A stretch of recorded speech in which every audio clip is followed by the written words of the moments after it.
आपका क्वेश्चन बिल्कुल वैलिड है कि जो कार्ड बने हैं, कई कुछ बना है, ये जनगणना के हिसाब से बना है और उससे बहुत ज्यादा लेने वाले बढ़ चुके हैं। इसीलिए केंद्र ने जो रिलीफ है वो द्वारा जारी की है उन लोगों के लिए जो किसी भी कैटेगरी में नहीं आते। वो केंद्र ने स्पेशल रिलीफ जो है हर राज्य को दिया है और राज्य उस रिलीफ को उन लोगों में बांट सकता है जो किसी कैटेगरी में नहीं आते। इसीलिए मैंने आपको कहा कि जो स्टेट डिजास्टर मैनेजमेंट का फंड है उसमें की गाइडलाइंस को भी रिलैक्स किया है। ये इसीलिए किया है कि जो किसी भी गाइडलाइंस में नहीं आते, किसी भी पैरामीटर में नहीं आते, उनको रिलीफ मिले, उसके लिए किया गया है।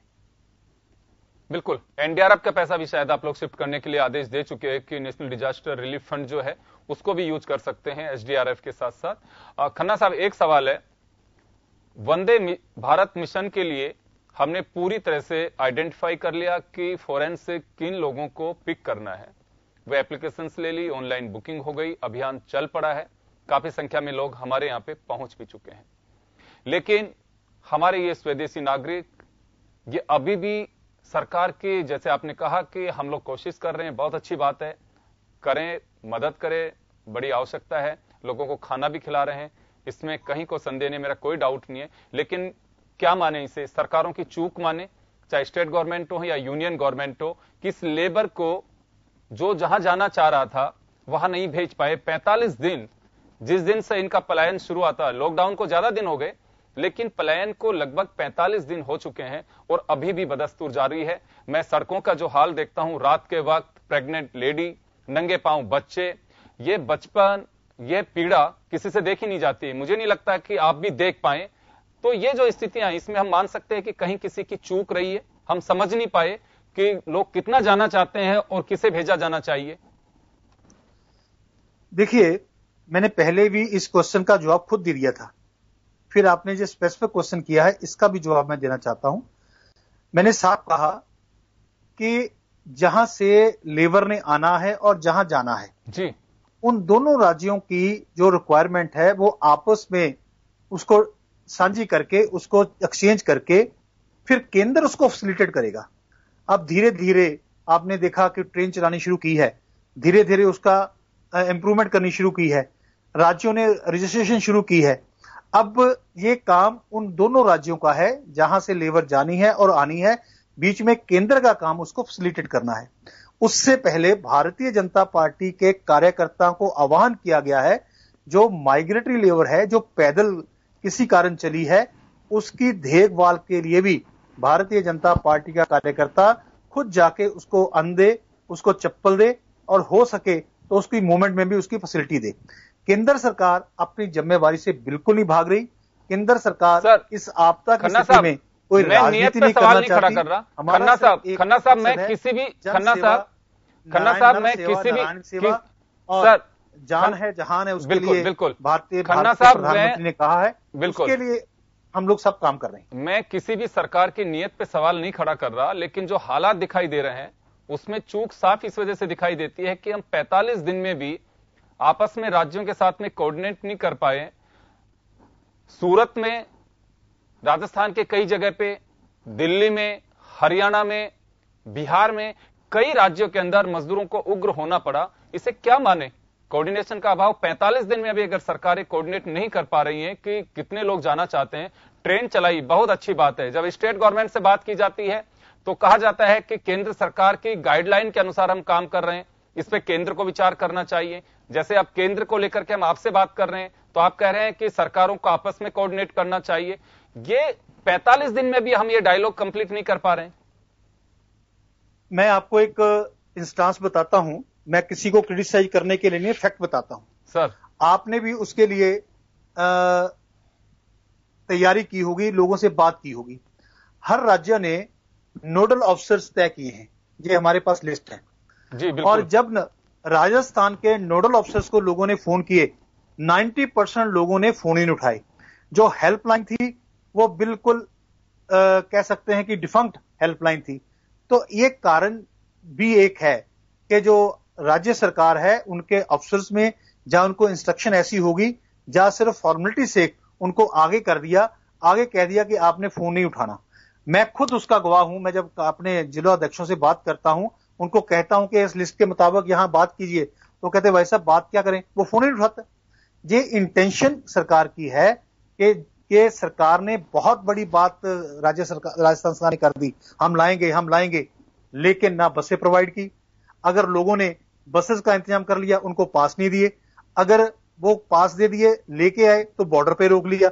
अब रतनपुर बॉर्डर का हाल देखो क्या है, कितने लोग वहां पर धक्के खा रहे हैं। क्या यहां गवर्नमेंट की जिम्मेवारी नहीं बनती कि अगर इतने लोग आए हैं, उनको धीरे धीरे यहां लाए और उनका प्रबंध करे।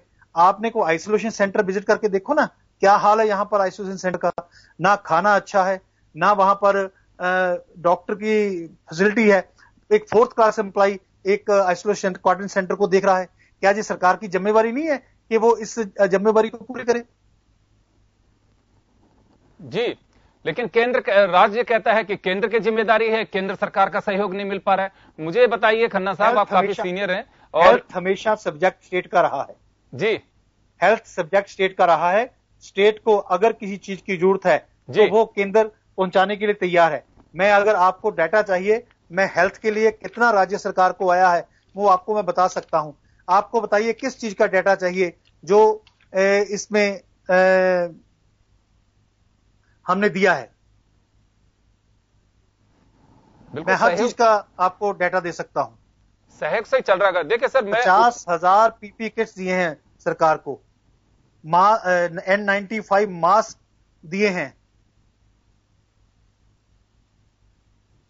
जी बिल्कुल, निश्चित रूप से हम तो खुद चाहते हैं कि आपस में मिल करके ये एक ऐसा, एक तो डायलॉग नहीं टूटना चाहिए, उसके अलावा ये एक मुझे लगता है कि ये संवाद के साथ साथ सेवा का प्लेटफॉर्म भी है और हमें सेवा करनी चाहिए।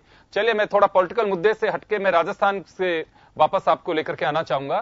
सर, राजस्थान बीजेपी को लेकर के सतीश पूनिया साहब पारी खेल रहे हैं और कुछ प्लानिंग और है अभी कुछ राजस्थान में, कुछ पार्टी में कुछ एक्सटेंशन या फिर कार्यकारिणी को लेकर के या कुछ नया प्लान, क्योंकि संभावनाएं सारी, जैसे प्रधानमंत्री जी कह चुके हैं कि हमें इसी हालात में भविष्य की संभावनाएं तलाशनी होंगी, तो राजस्थान बीजेपी के फ्यूचर को लेकर के किस तरह की संभावनाएं तलाशेंगे? अब देखो, भारतीय जनता पार्टी का कार्यकर्ता आज की स्थिति में बूथ लेवल तक लगा हुआ है। जी, भारतीय जनता पार्टी का कार्यकर्ता स्टेट से लेकर जिले तक हर जो आदेश आता है अपना पार्टी का, उसको इंप्लीमेंट करने के लिए लगा हुआ है। कहीं भी उसके मन में कोई कमजोरी नहीं आई। ये हमारा नेतृत्व है, जो नेतृत्व हमें इस बात को पूरा करने के लिए एक हौसला देता है। ना भारतीय जनता पार्टी का कार्यकर्ता थका है, ना हारा है। आज भी वो उतने ही दमखम से इस कोरोना में लोगों की सेवा करने के लिए और पार्टी के जो प्रोग्राम है उनको लोगों तक ले जाने के लिए काम कर रहा है। Poonia ji as MLA, Poonia ji as अध्यक्ष अपनी पूरी अच्छी तरह भूमिका निभा रहे हैं। Gulab ji Kataria as a opposition leader और राठौर साहब एज ए डिप्टी लीडर अपनी भूमिका निभा रहे हैं। हमारे 24 के 24 एमपी और एक हमारे साथी एमपी पूरी तरह से डटे हुए हैं और सभी एमएलए साहबान जनता की सेवा के लिए पूरे डटे हुए हैं। कोई भी एक्टिविटी आप देखेंगे, भारतीय जनता पार्टी सारे देश में और खासतौर राजस्थान में पूरी तरह एक्टिव है जन सेवा के लिए और जनता की सेवा के लिए। जी, वसुंधरा जी को केंद्र में एक्टिव रखेंगे कि राजस्थान में वापस उन्हें एक्टिव कर रहे हैं? देखो, इस समय हमारे सामने जो समस्या है वो कोविड-19 है जी, उसको लेके ही सब लोग लगे हुए हैं। जब राजनीति की बात होगी उस समय उसका जवाब आपको हम दे देंगे।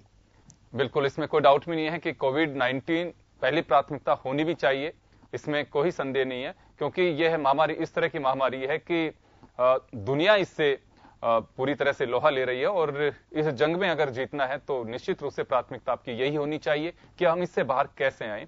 सर, एक सवाल और है मेरा, मैं प्रधानमंत्री जी को सुन रहा था, गडकरी साहब को भी सुना मैंने। चाइना में कुछ इंडस्ट्रीज जो हैं, जो भी वहां की स्थितियां बनी होंगी, उन्हें देखते हुए वहां से शिफ्ट करना चाहती हैं। वो किस कंट्री में जाएंगी अभी कहना बहुत मुश्किल है। सब अपनी संभावनाएं तलाश रहे हैं। संभावनाएं ये भी तलाशी जा रही हैं कि भारत भी वहां से जो 1000 यूनिट्स वहां से निकलना चाहती हैं, अपने आप को शिफ्ट करना चाहती हैं, उसका कुछ प्लान हम सुन सकते हैं। और दूसरा, 3 राज्य